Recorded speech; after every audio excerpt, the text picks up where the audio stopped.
John. Nick, we're back. We're We're back. back. How does it feel being part of the post-Conrecki world? Ah, two weeks of recovery from Yeah. near daily posting, reviewing work, trying to find something fascinating in the shed to say about uh, Newt Scamander's textbook. Okay. Uh, it was Now it was you great know, though. I mean, seriously, Nick. What's great about it is people are catching up. People are, it was a lot. No, I think it's, only like two or three people actually followed us day by day in that thing. But and the I mean, comments are so flattering. Really, I mean, it's been so nice. I've said before, 31 hours is a real commitment for anyone to consume. So I just want everyone, if they've got that far, to think how much of a commitment it was to film. And for you to edit, I mean, really, for a person who's never edited film before, okay, do that 31 times in a month. Yeah, talk about crash course. But we are only 3 weeks away now from the Hallmark Man. A little over 3 weeks, but three full weeks to the Hallmark Man. So this is now a fan cast. Are we going to do? We're going to really get behind the marketing impetus for the Hallmark Man. No, we're not. Well, not too much. Not too much. No. I actually am really excited because I just finished a book I'll talk about later. But it is fun to be waiting and getting the Yeah. 5 minutes of audio with Robert Glenister. I mean, if you don't think I fangirl that stuff, you're crazy. I was like, ooh, got to click on Yes. that right away. I got to So hear that. I know that there's a couple of my friends on Twitter have already gone dark because they don't want to know anything about the first 5 minutes of the audiobook until they have the book in its proper covers in front of them, and then they will start reading. So a general warning, there's not going to be so many, but there's likely to be spoilers through this film. Uncle Ted died. Oh, there you go. Yes, he did. Yes, he did. But Cormoran got his Royal Military Police beret. Good for With you. Of course, he already has one. Yeah, Was there? There couldn't have been a difference, right? I mean, Uncle Ted's age in time of service is pretty mysterious, right? He's um, yeah. so maybe he has the previous king's beret. No, the Queen has been around for literally that long.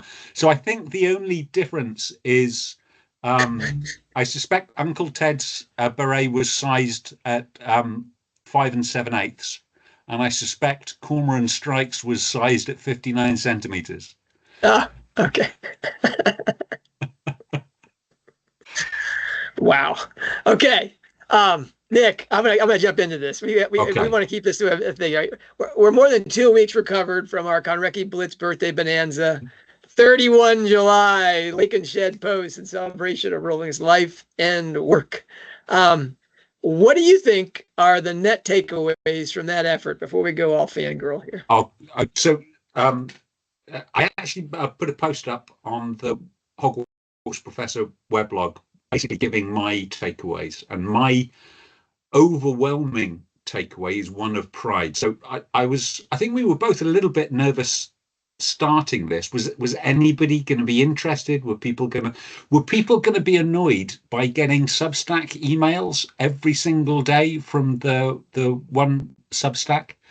And we've both been so greatly encouraged with the likes and the comments that have been overwhelmingly supportive. We've upset some people. We've upset some people that I like and admire. We're not, or no, we're not. We're not going to get snarky about it. We, it's a sensitive topic, but I think we handled it as sensitively as we could have done. I think the people that have come with us on the journey, so they were watching the Canrecki episodes, they were seeing the shed artistry and the lake inspirations for all of her published works. Then we started to take a look as fourth generation scholars at the opera Omnia, out of all her work. John has found brilliantly, I think, some golden threads. We explored the golden threads, and one of those is the golden thread of this lost child. If you don't put in all of that previous work, then it's just two old men talking about abortion. And that is far from the point of what we were doing. Yeah, it is interesting that, Nick, the supportive things that we got, I'm really, if you didn't read the thread, we don't edit those. Yeah. We can't. Substack just puts them up, Yeah. I mean, we can close it, but if you open it, it's that way. All of them said variations on wow, that's really shocking. Yeah. But having followed you through this thing, I get it. And it bears discussion. All the people that went in attack mode made no reference to the Konreki series at all and what we had done. So that's to be expected. What's your idea about Rowling being confronted about this? So I think it would be a brave journalist that asked the question framed as the conclusion that we came to, with all the caveats and we say it's unreliable because we're making a biographical conclusion from textual analysis.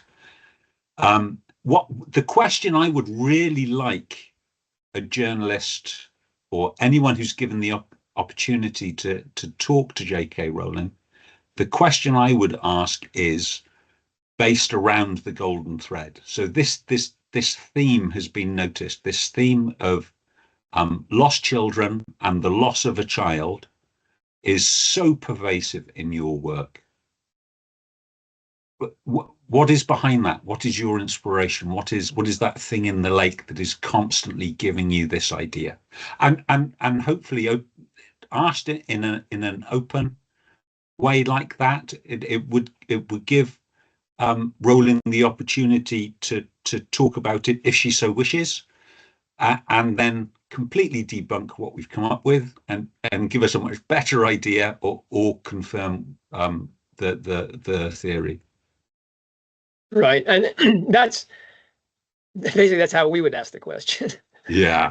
And that's really that's how we've asked the question. Excuse me. But what I'm afraid of is the Fleet Street bozo that yes. doorsteps her and says, "Hey, have you had an abortion?" Yeah. Now, which yeah. So that's one of the reasons why I made that post on the weblog is what I don't want people to say John and Nick are accusing J.K. Rowling of having an abortion, because you were really careful several times that you mentioned in the last two episodes on the golden thread and the impact of the golden thread, that it's the golden thread that it's important. So you went through the different types of lost child scenarios, and we both said, that this can't be the only theory. Have people given us alternatives? Yeah, that's the thing is this is always meant to be the beginning of the conversation, not that we've solved the problem. Yeah. Okay. And sure enough, the good news is it worked. that we've gotten 3 alternative explanations to the lost child golden thread that are compelling. Are they as good as the induced abortion hypothesis? And I want to, hat tip here, Louise Freeman. When you have an idea like this, it's a theory when there's a lot of evidence for it. When it's really, almost overwhelming. Then you grade that up to a theory. And the induced abortion idea, from the lake, inspiring the lost child thing, that is not a theory. That is at best a hypothesis. And there's it's more like it seems to be the most probable explanation, but needs a lot of work. And Yeah. anyway, so the alternatives to that, they got their problems. I mean, there's three of them basically. One is Aurora, our friend in Australia, I think, Yeah. who argues that it's the universal experience of women. Then there's David Martin, who, when talking about the Gloria Conti story, which is really the only in-text abortion story we have, that it has a clear literary or film model that Rowling may have been just extrapolating from. And then there's the Christian redemption analogy. Now this is the one that I confess I'm most excited about. And we'll talk about the others, but Yeah. this idea is that I can't tell you who came up with this idea. I can tell you the person that she pointed me to as someone who's voiced this idea, but that idea explains the Lost Child golden thread that stands. There's 40 lost children inside her work in 20 books. I mean, that's like, well, okay, that's a thing. The induced abortion hypothesis, however, only it has any value beyond gossip if it shows light on the text, if it gives you something, a view that you wouldn't get unless you were coming from that inspiration.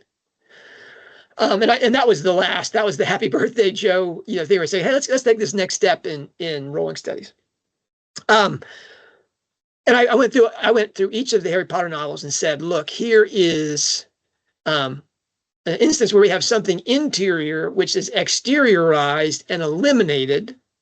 And it's a good thing, basically, that we have basically a spiritual abortion, and everyone applauds because that's a good thing, and that consequently the series can be read in that light as an abortion apologetic. That it's not simple, it's not easy, but in the end, it's the best possible resolution. The sin redemption analogy. Now, here I'm going to quote from my friend who doesn't want to be named. All the evidence you give from Harry Potter also works better as an analog for original sin, which also works better with Voldemort's name.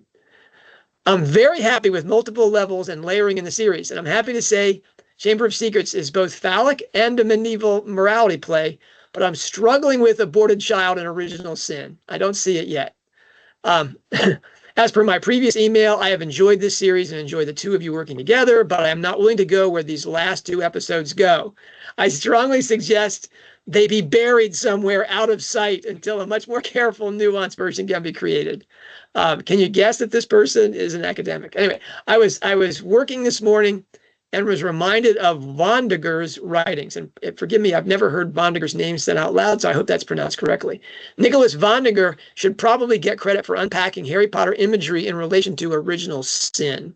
There is far more that can be done with this, but he's the earliest one I know making the claim. And I'm going to put that down below here. I'll put this link that I was sent.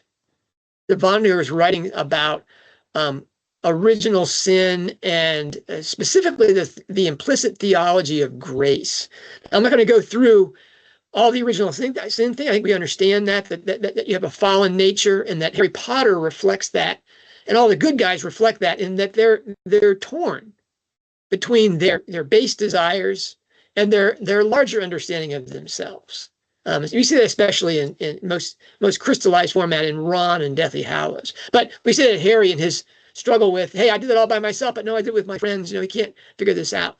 But Vonneguer's idea is about the implicit theology of grace. I'm going to read. This is relatively long, but this is you know, they don't teach theology in engineering schools in Wales. So I'm gonna give you a quick implicit theology of grace, I think here.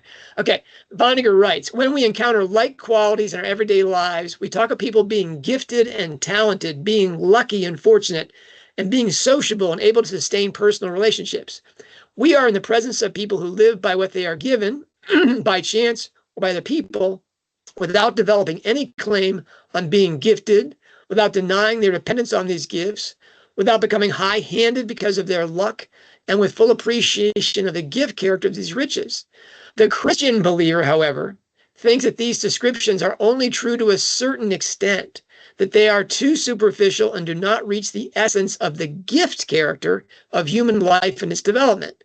When Christians express that essence in traditional language, they call it being graced. What the secular world calls luck or talent or chance, Christianity believes to be God's gifts that are completely gratuitous, which is to say, not, things that you've earned or whatever. More recent 20th century theology has strongly emphasized that grace is not to be understood as a special favor or thing God grants, but as a special relationship God enters into with human beings. Therefore, human relationships that are founded on mutual trust and appreciation, on gratuity and freedom from demand, are the most adequate consequences of this divine grace and their closest analogy in human relationships. The ability to forgive, the great importance of which we say in the last section that we wrote, is one of the most important prerequisites for sustaining good relationships with fallible human beings, as we are. We mentioned already that healing and forgiveness cannot be attained at a mere wish, but exhibit a gift-like character as well. Here the theology of grace and of healing interconnect. We hope to have shown that we find these analogies in a superb way in Harry Potter. Now, Vonnegut goes on to explain how Harry Potter as a hero is fallen, which is to say imperfect, reflecting his fallen nature which needs transformation and grace, and that his relationships with others are what give him that capacity to realize that gifts. Now, this, is this is an alternative explanation to my induced abortion hypothesis, because that idea is the exteriorization and elimination of the hidden thing within idea. This idea is an alternative explanation to my induced abortion hypothesis, because that hypothesis is the exteriorization and elimination of the hidden thing within, has its origin in the original sin and grace light, in the Christian doctrine of original sin being cured only within a grace relationship with Christ. The repeated exteriorizations reflect this theme and its most powerful conclusion in Deathly Hallows and Harry's victory over the Dark Lord. Now, that's a powerful alternative. Now, as my friend, who shall not be named, notes, anticipating my objection, is that isn't it likely that it has a lake inspiration that has this shed quality, what she does with that inspiration inside the thing, that basically is still an apologetic for abortion, but it's about original sin and grace, layered into it. She says that she wasn't equal to going that far, but I see that as a way that this doesn't have to be an either or explanation, but can be, both and. That it has a lake origin that we don't know of yet, really, and we're only hypothesizing the induced abortion, and that Rowling's Christian faith is such that it's the implicit theology. And Vonnegut, the article is worth reading just to hear him talk about implicit theology and the proper framework in which to read Rowling's work. She's not writing a Summa Theologica. She's writing a work of fiction, and so the theology is implicit rather than explicit. Nick, here's my real problem, though, is that this all but requires a relatively profound Christian faith, and perhaps a crisis of faith in Rowling's life that made itself the defining inspiration of the Hogwarts saga, because Deathly Hallows is really about a crisis of faith. She plays it out with Dumbledore, the white man with the beard in the clouds type thing, but it really is about Harry's struggle with his faith and coming to terms with his doubts. You're the resident lake man here, Nick. What evidence do we have of either that kind of faith or a faith crisis? Because I don't recall that in our evidence. So here's the problem with J.K. Rowling and discussions about her faith. She's British, Yeah. which means you don't talk about your faith or religion unless you're asked, and British people don't ask. So our evidence for Rowling's faith is remarkably patchy. We've got some spots that we can locate. So we know as a child, She attended St. Luke's Church, which is the church that's sort of attached to Church Cottage. She attended services. She earned pocket money along with her sister for helping to clean the church. We can assume that if she attended church regularly, she would have been confirmed into the Anglican communion. We have no evidence for her attending church then when she went to Exeter. We have no evidence when she lived in London. She said she fell away from even that practice when she. Yeah, and I think that's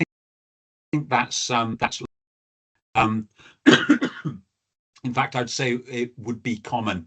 So going to university at that age with that age group, it would not have been a common student thing to go to morning worship on a Sunday. So it's the kind of thing that would be fallen out of.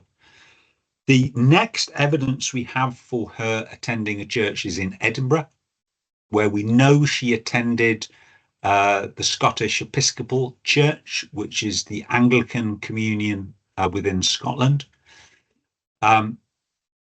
So I think it is significant that she chose the Anglican communion, the Scottish Episcopal Church, rather than the Church of Scotland, which is the established church in Scotland that is Presbyterian. She would have been familiar with the services. She would have been familiar with the Book of Common Prayer. We know that Jessica was baptized into that church, so that also suggests that she wasn't attending an Anglican communion while she was in Portugal. She also had a part-time job. So before she started teacher training, she had a part-time job within the church as an administrative role, very part-time. So she didn't earn too much that her welfare would be reduced. Outside of that, we have no evidence of her continuing to worship in a church after Harry Potter's success. We don't even have the name of the pastor at St. Luke's, do we?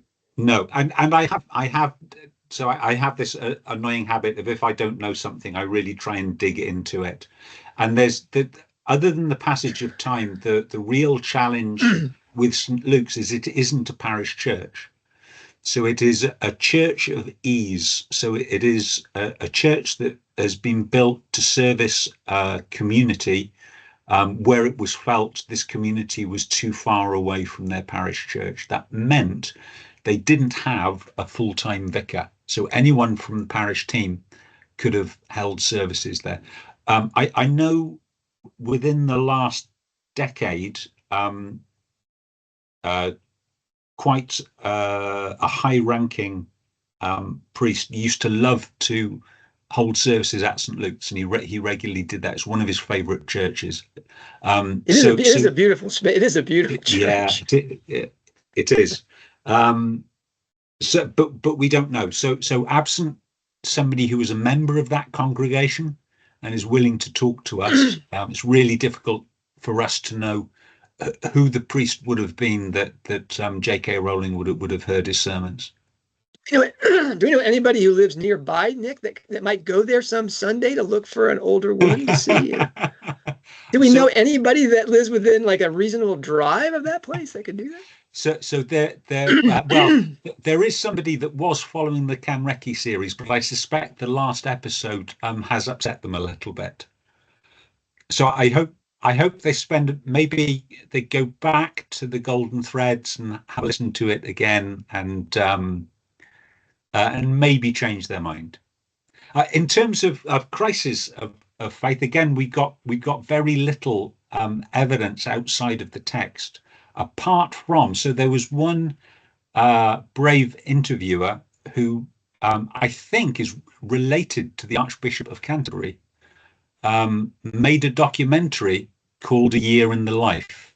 The Sun, Nick. The Sun, yeah. Yeah, chap called Runtsey. So he pushed her on the subject of religion. Does she believe in God, she sort of stiffens up at that question and looks really uncomfortable. And that's typically how British people look when you do challenge them on the Nick, notion of spirituality. you're just asking the question and you say, God, So she says, yes, but admits to being doubt-ridden about a lot of things. Mr. Runcie presses, does she believe in an afterlife? Yes, I think I do. So, you know, she has questions. I think the evidence from the text for me is quite clear that yes, she believes in an afterlife. Yes, she is spiritual. An awful lot of the imagery is Christian that you could argue is just because that is the faith she knows the best. The faith that she grew up in, but nothing definitive. well, you know, oh well, that's tough. I mean, yeah, I'm of two minds about this clearly, and that's and if you know anything about Christianity, being of two minds is not a good thing. Yeah. But I mean, I'm the guy. I wrote How Harry Cast His Spell.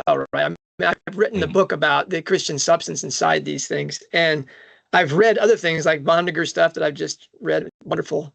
I've read Beatrice Groves' Literary Illusions in Harry Potter. It's chapter 4, where she talks about becoming the guy that argues for mature Christian faith and the pocket just as being literary.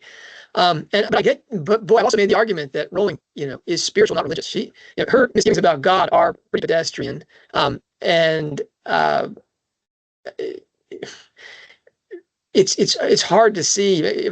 Just for example, her inability to say anything about Muslim atrocities against women, Christian women, or just women in general, in the UK or elsewhere until just absolutely pressed about it by, you know, friends like Julie Bendel and stuff. You know, doesn't really speak to any kind of, it speaks to a real desire not to be linked to church. You know, so there's a real church thing, and that we know that, you know, she has reason to be have a history of having been wounded by, you know, the church ladies, you know, the people that came after her during the Potter Panic.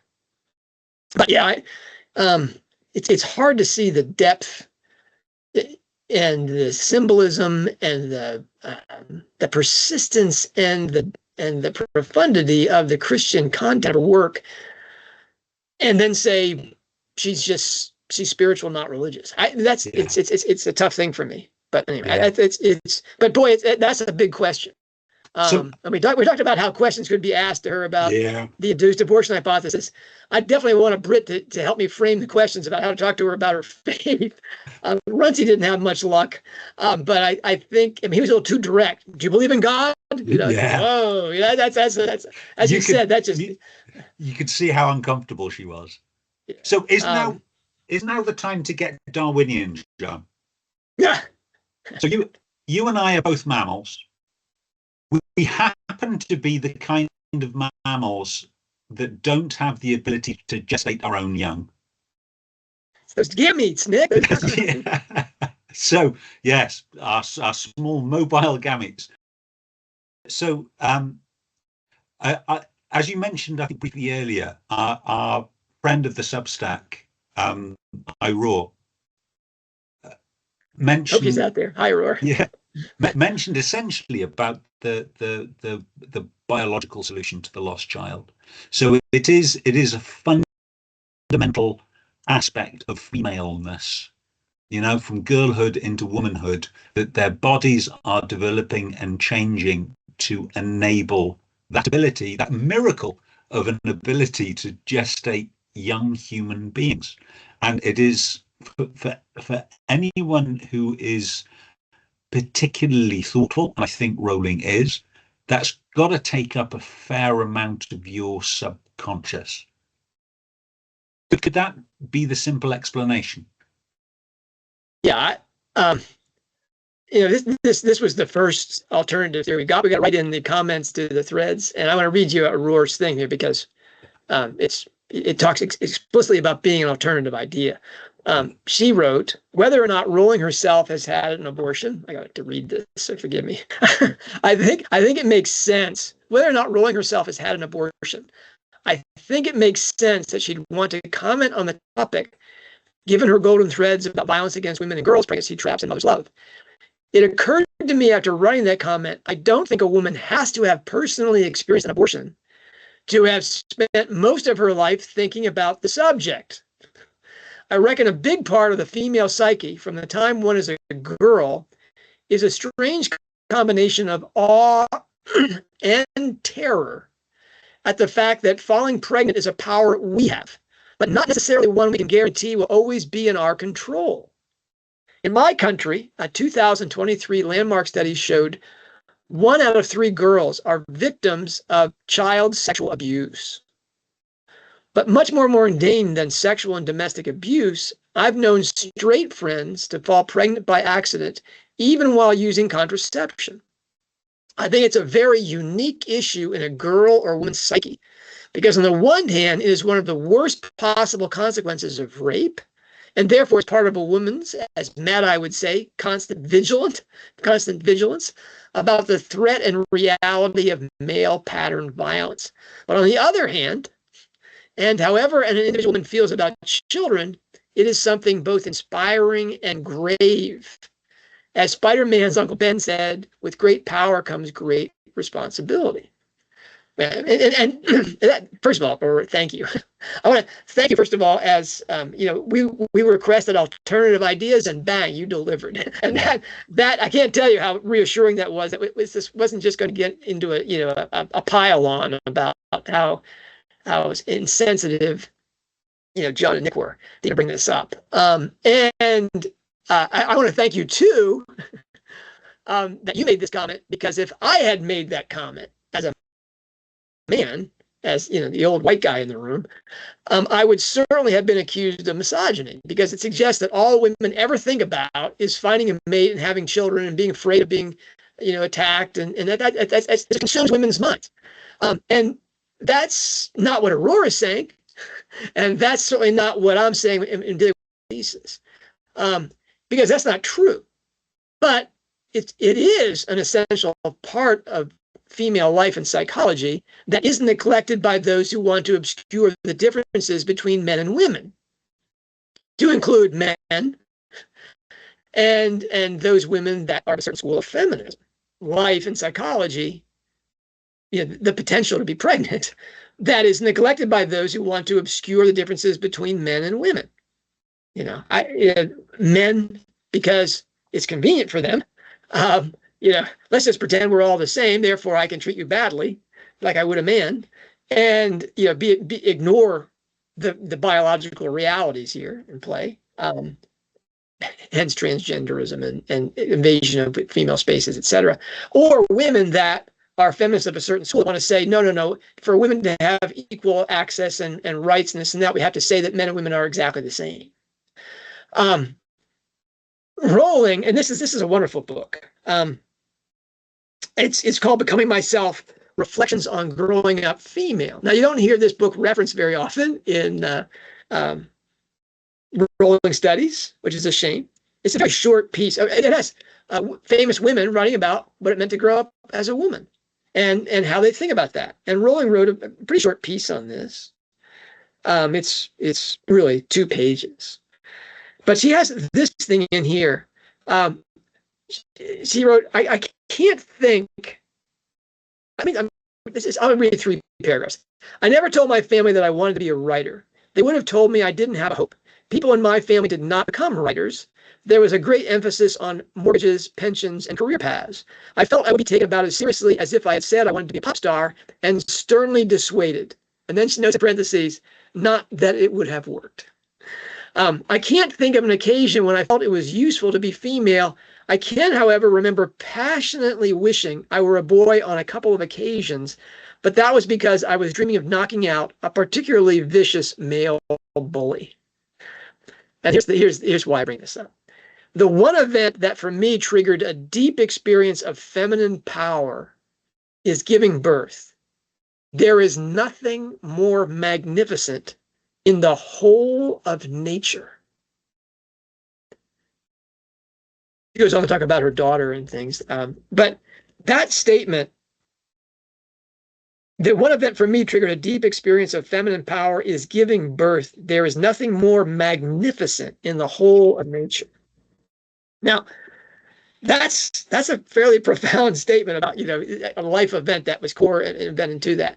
If there was an event, like Gloria Conti or Margot Bamborough has a child, and she immediately says to her best friend Una and to her husband, both of whom were Roman Catholic, I believe, that her feminist views about abortion had changed absolutely. That I'm thinking may have been, part of Rowling's experience. Again, you're arguing from text to biography, but that her saying that there's nothing more magnificent in all of nature, that's a big deal. Rowling's feminist core beliefs, as we know, are a biology-based feminism that simultaneously advocates for the equality of men and women to pursue their vocations while still maintaining the differences between the sexes. Their need for safe spaces, distinct sports, etc. Her life experiences as an abused wife and as a mother pursuing her vocation as a writer testify to these convictions being hard won. And you can look at Robin, this crisis of a vocation ticking clock, alignment with Rowling at the time of Harry Potter's inspiration. But and I'm going to push back, though, Aurora, on this, because there's some difficulties with this alternative theory. Namely, Rowling's abuse at the hands of her first husband and as a single mother post-date the inspiration for the Harry Potter novels. Unless we're allowing that she arrived at them either simply in virtue of being a woman in her 20s, what all women experience and feel more or less profoundly and more or less consciously, or through an experience or event which crystallized those biology-based feminist ideas for her. Which latter possibility, of course, brings us back to the induced abortion hypothesis. So either we have to. That's the power of what you're saying, Aurora. I think is that all women, as being potential mothers, have this in their psychological backdrop from menarche at least forward, if not before that. I've had 4 daughters, who have gone through that process, and obviously my wife, she had 6 children and adopted one, and I'm well aware of that reality in a woman's mind and how it makes them different than the boy. I also have 3 boy children, and then you just can't see, boys and girls go through adolescence and not see that there's this tremendous change after menarche that just is such a marker that is only the willfully blind can't understand. But that Rowling is different in that she made this thing such a predominant theme and plot point inside her books, this lost child and its 4 aspects through her books. I don't know. It's definitely the alternative theory which has gotten the most support in our Substack comment threads, and I get it. I like it. I just don't know if it, because of the timing involved, whether it's as powerful as we think it can be. So Nick, we've gotten 2 serious alternatives here. We've gone through we've gone through the Christian alternative too, which I think is really powerful. We just don't have any evidence that because there's never been, as you said, any confrontation, any exegesis from Rowling. We're waiting on that critical biography, I guess, where she'll actually discuss these things freely. And we've talked about the it's just because we're women, stupid alternative thesis. All right. But there's another one. And this, I'm bounce passing this to you, Nick, because you recently found some evidence in the Shrek novels that buttresses a theory that David Martin posted at Hogwarts Professor during our discussions of the Gloria Conti Foundation crime and Troubled Blood. which again is the only in-story discussion of feticide that we have in all of Rowling's work. I'm going to ask you, Nick, to review what David offered as a model for the Conti story, which is not biography as template, and your finding that seems to suggest that this is really an important source for the pivotal event in perhaps Rowling's greatest novel. Okay, well, I think nobody can put it really any better than Ed can himself. So this is what he wrote. David, this is David. David. Gloria Conti's abortion that Margot arranged for. You will recall that Gloria Conti became interested in what seemed to her to be the glamorous mafioso lifestyle by seeing the film The Godfather. It may be worth noting that at the end of the film, The Godfather Part 2, Michael Corleone believes that his wife, Kay Corleone, has had a miscarriage, and that her sorrow over that miscarriage is what has made her depressed. In an angry rant, Kay tells him instead that she had an abortion, aborting what would have been his son because she does not want his crime family to go on, and she wants out. So we have two fictional women, each seeking to limit or escape their involvement with a mobster and using the same means to do it. Even if Gloria Conti did not see The Godfather Part 2, although it was just about out at the time of Margot's disappearance, it's perfectly possible, perhaps even likely, that J.K. Rowling did, and so may have borrowed a bit of the plot. So far, so good. If you want to confuse me, make a reference to a film, because I'm just such a dreadful film watcher. So although I remember seeing David's post, it didn't mean a lot to me because it was a plot of something I'd never seen. However, when John reminded it to me in discussions around the Can Recce, wow, okay, so I do remember something from Lethal White. Chapter 45 of Lethal White, right at the beginning of that chapter, we have Strike paid in pain for the walk through the woods at Chisel House the next morning. So little did he fancy getting up out of bed and heading downstairs to work on a Sunday that he was forced to remind himself that, like the character of Hyman Roth in one of his favourite films, he had chosen this business freely. If, like the mafia, private detection made demands beyond the ordinary, certain concomitants had to be accepted along with the rewards. Okay, so how do I know this relates to The Godfather Part 2, which can't be my favourite film because I've never seen it? Because I know so little about films, I had to look up who on earth this Hyman Roth was, and I remember looking it up and finding it was from The Godfather Part 2. So we've got a couple of takeaways from this. Not only has Strike seen The Godfather Part 2, it's his favourite film. I think this makes it more than likely that J.K. Rowling has seen The Godfather Part 2. Enough that, even if it's not her favourite film, she can ascribe it to being the favourite film of one of her major characters. So I think she's more than familiar with the plot within Godfather Part 2, and it is strikingly similar to actually what Gloria Conti was going through in Troubled Blood. I just have to say, theory confirmed.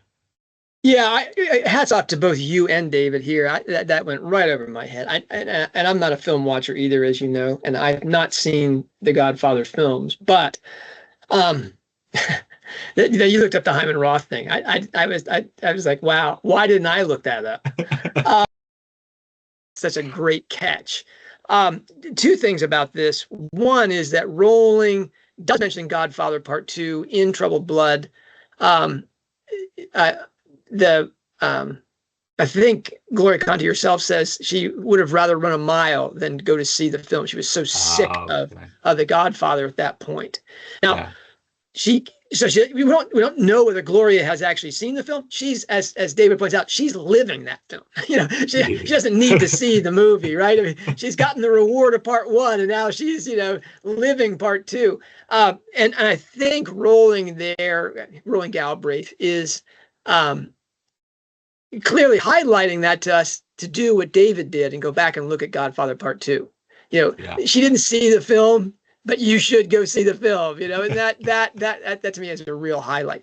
And this alternative theory, now it doesn't explain any of the lost children stuff, okay, but it takes out, or maybe it gives an alternative possibility for a pillar of the induced abortion hypothesis, which is Gloria Conti's case and the Margot Bamborough experience there around an abortion and her escape to another country, et cetera. That's clearly Rowling's experience. Now, why would that film perhaps be, Nick, Rowling's one of her favorite films? Because she lived that experience. That she had that abortion. I mean, it's as much an argument for the induced abortion hypothesis, I think, in the end, as anything else. The reason that she loves that film so much is that she sees Kay, she understands Kay's agony there. And the bravery involved in confronting, Corleone about killing one of his, his progeny. Now that's, but still, that I like that alternative hypothesis in that it gives us a literary/film model that Rowling might simply have been borrowing in that case. Okay, I'm saying that you could turn around and say it's still a Lake moment, and the reason she likes that film that much is because she, like Gloria Conti, had that experience. But it's still, if there's going to be a Lake alternative, which is not strictly biographical, it's going to be bibliographical, work that had importance in her life. And the Godfather films, she talks about how important those films were in Gloria Conti's life. Perhaps she's saying they had that similar effect with her. Okay, so I think it's fair to say that people have responded with enthusiasm to your plea for alternative hypothesis to the lost child thesis. I think, certainly from the comments we've had, everyone has been extremely supportive of the work that you put into this. There was, and maybe I was being a little unfair, but when we went through the examples of lost child through the different bits of the different pieces of Rowling's work, there was one in particular I was reluctant to sort of recognize that was a valid one. I think I said the jury's out on Prisoner of Azkaban. Was that right? That's right. Our friend Ed Shardlow has come to your defense. Yeah, thank you, Ed, wherever you are. I hope you're watching. I really was frustrated.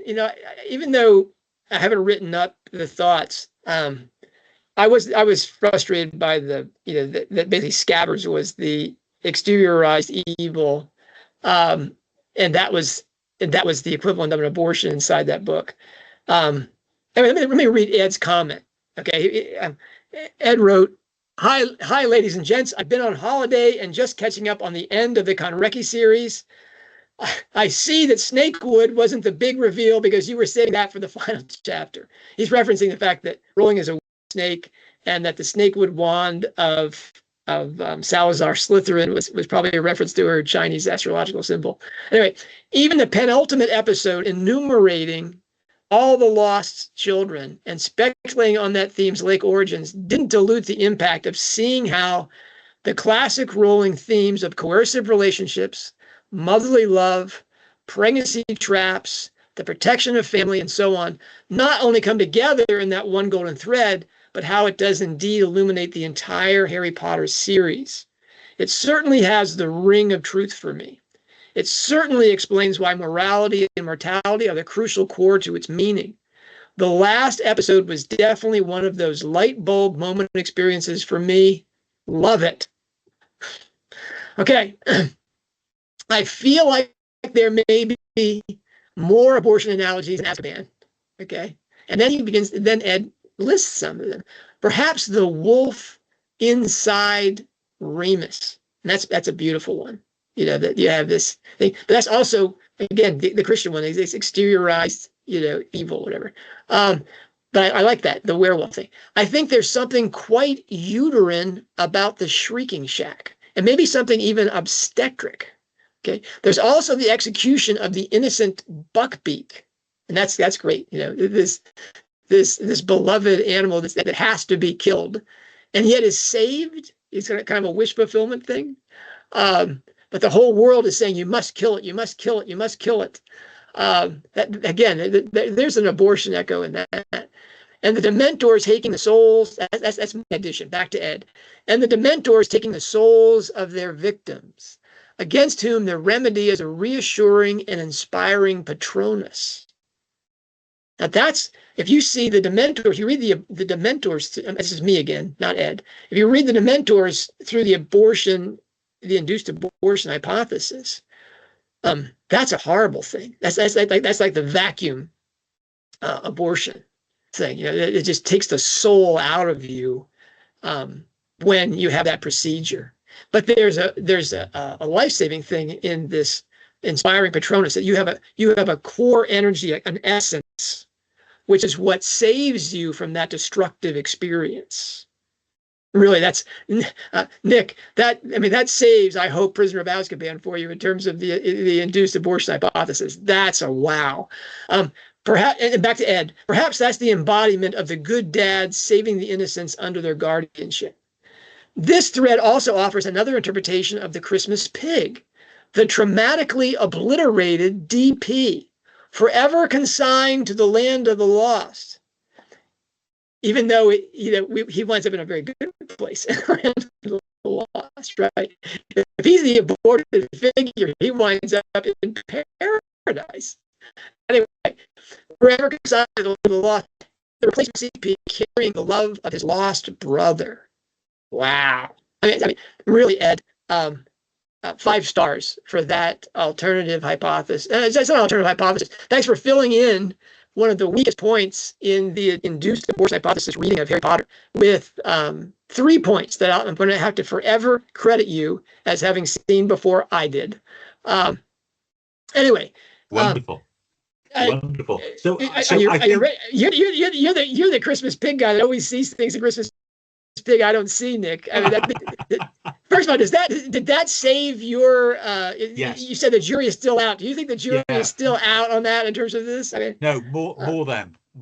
I thought that was a wonderful analysis. I really did. Yeah. And really, what I get from Ed's comment is, and especially the Christmas pig, that this isn't just a Harry Potter thing, right? This is not just a troubled blood thing, but that we need to do a strike book by book look, as well as a Harry Potter book by book look, to see if there's more stuff in there that's like that. And I haven't done that. In fact, I have a lot of work to do, Nick. I mean, seriously. Well, we're on the countdown now for the Hallmark Man. So I think, I mean, the Canrecchi stuff is not going to stop.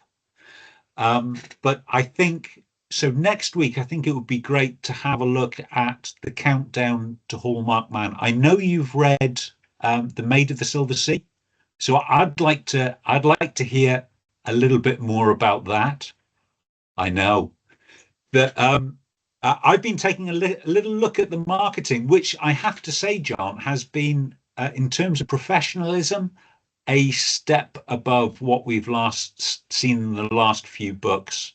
There's a few oddities as well I'd like to talk about, but what I'm most excited to talk about, and I'm a bit nervous about this as well, is that the idea of the Dickensian serial read for the Hallmark Man. I have really poor impulse control. That's why I'm nervous about it. But should we for next week's episode, should we talk about that? You want to put that off, Nick? Yeah, I mean, I want to talk about a bunch of stuff. I want to talk about the different. For example, there have been different Strike 8 synopses that are different than the one we got in English. Yeah. There's rolling comment or filmed comment. There's the 5-minute audiobook release. Yeah, and then what we're doing to prepare for the books. And we haven't. I just finished Oxingham's Maid of the Silver Sea last night. Really excited about that, especially its links with Lethal White and Rosmare's Home. We haven't talked about J.K. Rowling tweeting us. Oh, yeah, we forgot that. We forgot that Rowling went off on Lake and Shed and gave us an entirely different perspective. She basically said, read what I've written about this in my unwriting essay, and then gave us an entirely different idea of the lake. It's the universal soul. I was like, whoa, thank you. That was much better. If you're out there, Joe, you're listening. Yeah. That was a lot better than an invitation to the party. That was, getting a little Lake and Shed extra. But yeah, let's talk about that next week. Let's go into that next week. Wonderful. To the guys that are watching, please do send in your questions. Have a think about if it's something you do want to commit to. This idea of the Dickensian serial. I'm willing to put my poor impulse control on leashed. I'm willing to go dark on Twitter if I think there's enough people that are interested in doing this with us. I think we need to do it as a group. Wow. Okay. Just a little more explanation of that. The Dickensian reading of Hallmark Man would be pretending that Rowling releases the book by parts. Yeah. So that we only get epilogue in part 1, and then we get part 2, and then we get part 3. And imagine that there's a gap in between that. We don't get them in one volume. And we would do that every 3 days. We would do discussion for 3 days, and this would be for paid subscribers. And I would write an essay every 3 days about the parts that I'm reading and stuff. I should say that paid subscribers and some Hog Pro All Pros got copies of our questions before we did this today, and most of them just said, "These are great ideas. Don't worry about what I think." But if you are a paid subscriber, you do get the questions in advance before we film these things, and give us your ideas. And soon we'll hope to be inviting paid subscribers and Hog Pro All Pros to join us here inside this inside our Lake and Shed. So anyway, thank you to all those people who paid for the privilege of being part of this conversation. It's really an honor to us that you do that. It pays our bills. Thank you to all of you that are listening in here for your comments. And you're the reason that we have these conversations, is that there is a global audience of serious readers of Rowling Galbraith's works. And we're committed to observing Rowling's ideas of how to interpret her works in light of her Lake and Shed writing process, and seeing the works as a whole. And we're glad that there's an audience for that kind of thing. Everything that you comment confirms that idea and the delight that we have in being part of that. Great. Thank you, John. And we will next week.